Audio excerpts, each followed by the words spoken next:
Hi, my name is Shaylee Boyd, and the topic I'm going to be discussing is on equal rights for transgender athletes.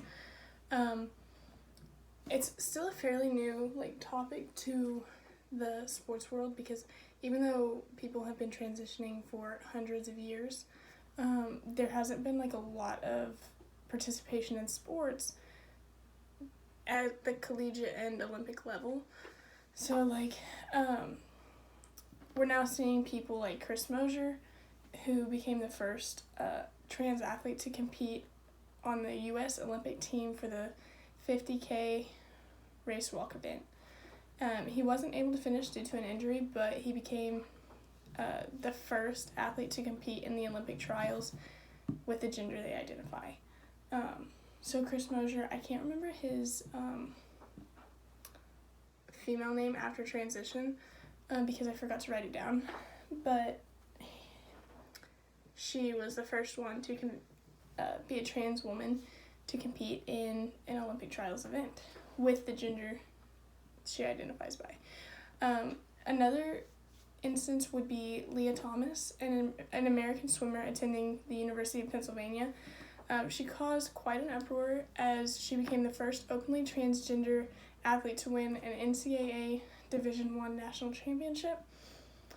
There have been studies published by multiple groups, such as one by the British Journal of Sports Medicine, and the National Library of Medicine has a ton of good information on this.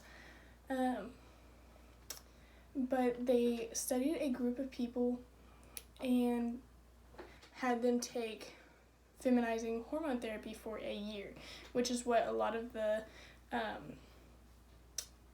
athletic organizations recommend. I think maybe the Olympics do, but they recommend a year of feminizing hormone therapy. So they took this group of people and they had them do the hormone therapy for a year, and they measured their run speeds and all their hormone levels at the beginning, during, and at the end.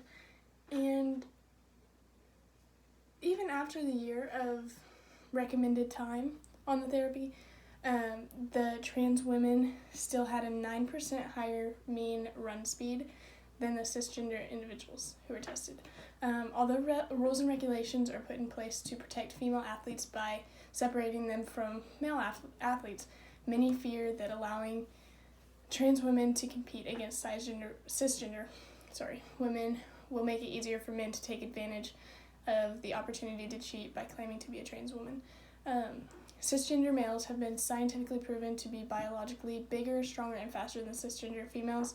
So allowing a trans woman who previously went through male puberty is a safety concern for the female athletes they're competing against because they are bigger, stronger, and a lot of people do think that it's going to be an advantage.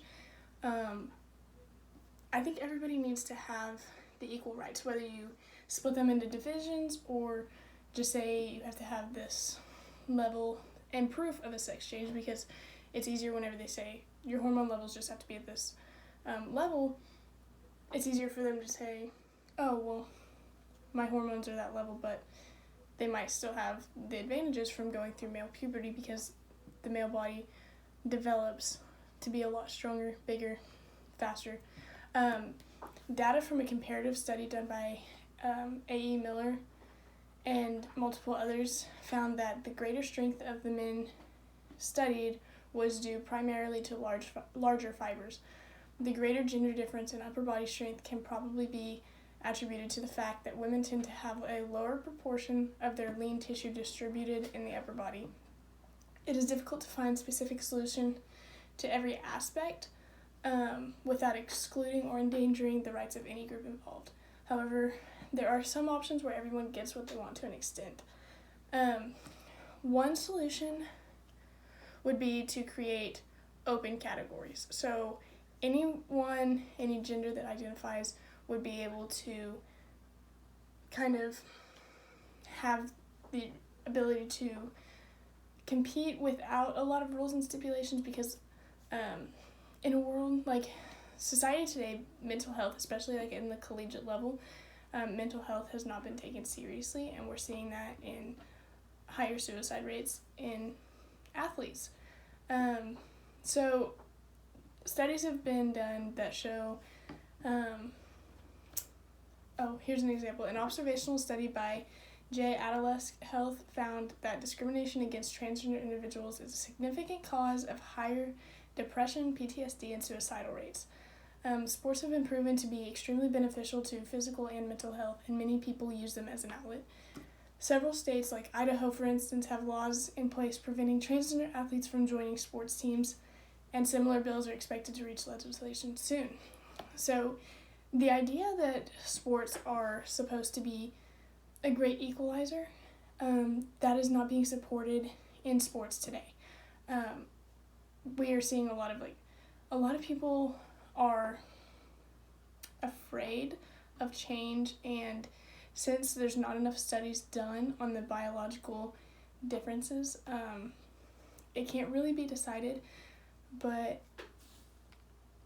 helping transgender athletes by giving them some sort of ability to compete, because like rules and laws banning them is not equal for anybody. So anyways, restrictions should be put in place, but they also should not hurt anybody just to protect a certain other group.